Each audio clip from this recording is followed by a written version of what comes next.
práve vtedy, keď my nedôverujeme tomu príbehu alebo sa staviame na odpor tomu príbehu, tej ceste a pokúšame sa z nej vlastne utiecť, tak vtedy deje sa to práve preto, že nemáme tú dôveru. Nemáme dôveru v seba, nemáme dôveru v ten príbeh samotný, nemáme dôveru v seba ako božstvo, ako autora toho príbehu, čo je veľká téma práve Jupitera v blížencoch.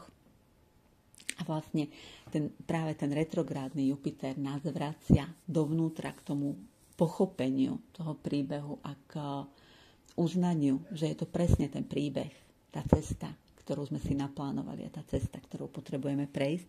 A zároveň nás v tom retrográde vedie aj k uvideniu seba a našich vlastných reakcií a nášho postoja práve k tomu príbehu a k tej ceste. Aj k tým všetkým odporom, ktoré k tej svojej ceste máme. A ktoré potom spôsobujú, že od toho svojho zámeru a z tej svojej cesty odchádzame. A cestou práve je znovu objavenie a znovu nadobudnutie vedomia si seba ako božstva. Dôvery v božstvo, ktorým sme. Dôvery v seba ako dokonalého prejavu a vtelenia božstva, ako dokonalého stvorenia.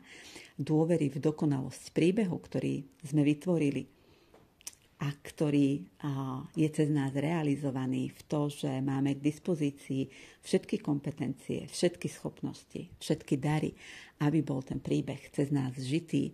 Čiže cestou je znovu objavenie vedomia nevinnosti, pretože tá nevinnosť pochádza práve z vedomia si seba ako božstva, z vedomia si seba ako toho, kto ten príbeh zároveň stvoril, ale aj toho, cez koho je žitý.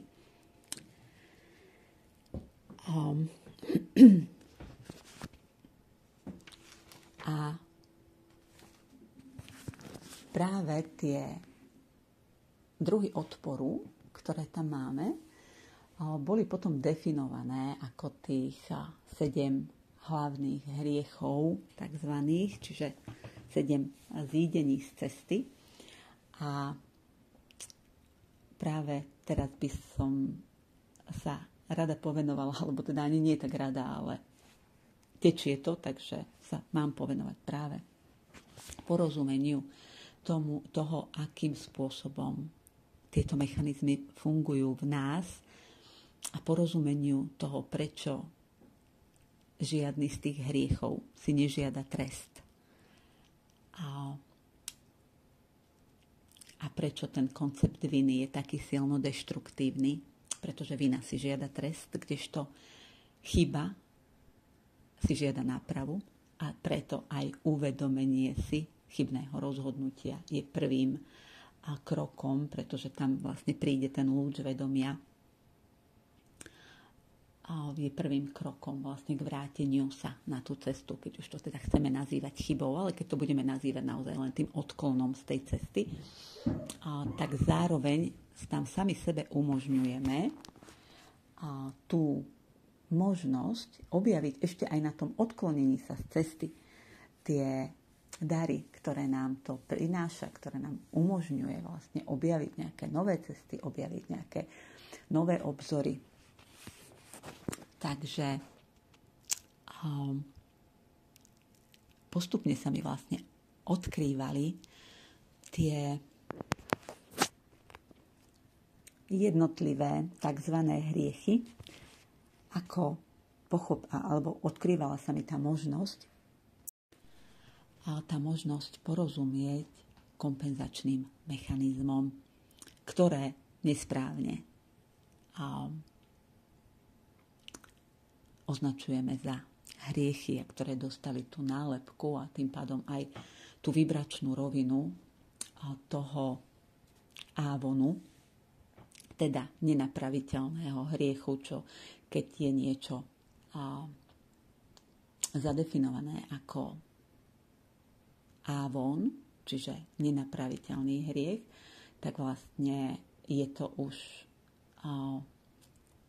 stavia to do pozície totálnej bezmocnosti, a čo potom samozrejme dáva obrovskú moc tomu, kto to takto zadefinoval a kto potom vytvára tú energiu práve aj v tom kolektívnom vedomí a udržiava tú energiu v tom kolektívnom vedomí. Takže pôjdem postupne po všetkých tých kompenzačných mechanizmoch. Ako prvý sa uvádza pýcha. A pýcha je vždy kompenzačným mechanizmom menej cennosti a pocitu nedostatočnosti. A klasickým prejavom pýchy je, že niekoho uznám za horšieho, neschopnejšieho, a že robí veci nesprávne a ja ich robím správne, samozrejme, že on ich robí horšie ako ja. A to sú presne tie situácie, kedy upriamujem pozornosť na to, aké chyby niekto robí, ako to robí úplne zle, ako sa správa úplne inak, ako by sa podľa mňa správať mal, pretože ja mám ten patent na to, aby som vedela, ako by sa mal správať. Aby to bolo správne, keď rozhodujem o tom, či je niekto dostatočne dobrý, správny, kompetentný, keď prosto hodnotím niečiu dostatočnosť v akejkoľvek oblasti. Keď sa zameriavam práve na chyby a nedostatky niekoho iného, ale aj keď sa zameriavam na svoje vlastné chyby a nedostatky, s tým, že ich iba súdim a kritizujem a nevnímam ich ako priestor pre objavenie nejakej vyššej formy, ale ako priestor pre poníženie a týranie, trápenie seba samého. Čo samozrejme, ako týrať seba samého je obrovský akt neúcty voči božstvu, ktoré sa vo mne vtelilo. Čo sa deje, keď upriamujeme pozornosť na niečie nedostatky, na niečie chyby, na niečie tzv. Zlyhania, alebo na to, čo je podľa nás zlyhaním, na to, čo my uznáme ako nie dosť. Deje sa to, že máme lepší pocit zo seba samých. My sa v tej chvíli cítime ako tí lepší, ako tí schopnejší, ako tí mocnejší, ako tí silnejší, ako tí správnejší.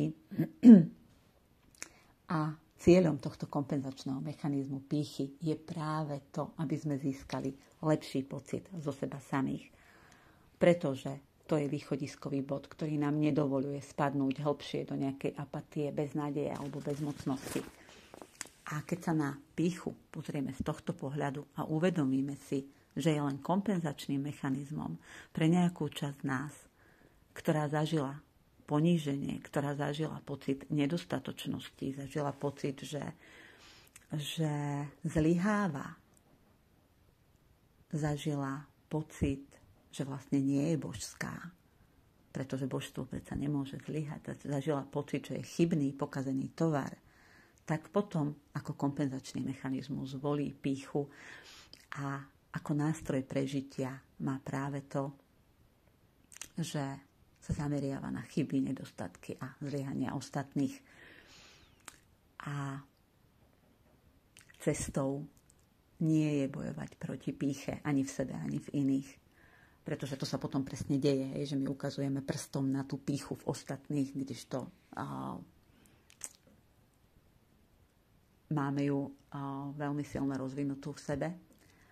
Ale cieľom je, ako pri každom zídení z cesty, venovať pozornosť tej časti nás, ktorá zažila to poníženie, ktorá zažila ten pocit zlyhania, ktorá zažila alebo bola vyhodená z vedomia, vzdialila sa od vedomia si seba ako božstva, seba ako dokonalého prejavu božstva vteleného v ľudskej bytosti.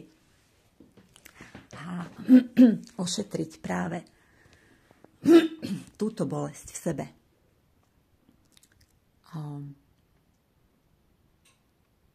Pretože tým dôjde k prirodzenému narovnaniu a k kompenzačný mechanizmus nebude potrebný. Pretože vždy, keď sme zranení, vždy, keď nejaká časť nás nefunguje a z dôvodu akejkoľvek bolesti, tak ako potrebujeme, nemá zmysel naprávať tú deformáciu, ktorá vznikne ako kompenzácia.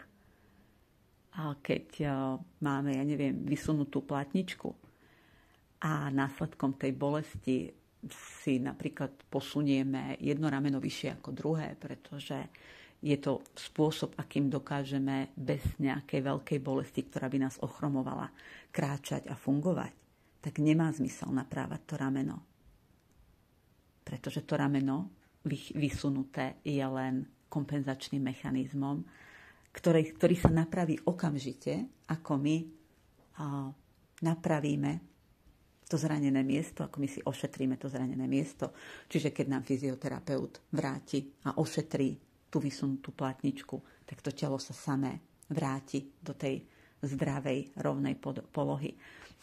A to isté sa deje aj s tým našim vnútrom.